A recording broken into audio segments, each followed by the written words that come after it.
revival of Tajikistan, followed by Just Begin. Thank you, Mr. Moderator.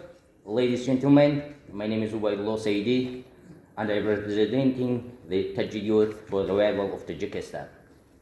Today, I want to talk about discrimination in Tajikistan under the president of Emomali Rahman.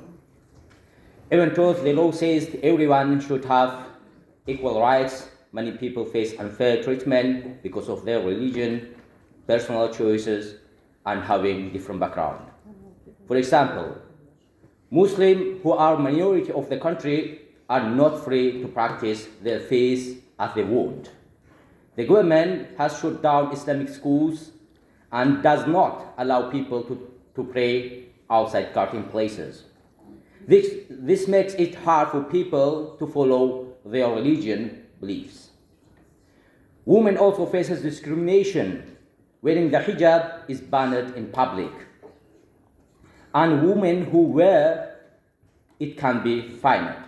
This is not just a restriction on religion freedom, but also on women's right to choose how to dress and express themselves. The other example is Akmal Astanayev, who is sitting next to me. He is one of the minority of Tajikistan, Qurluği.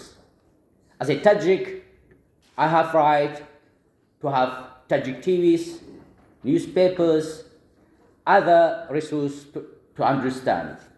But Qurluği has not have any TVs, has not have any radios, newspapers, even they don't have rights to study their own language at schools.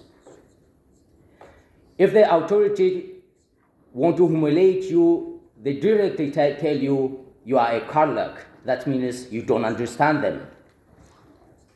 It is very important for the government to stop these unfair policies and give everyone in Tajikistan equal rights and freedom.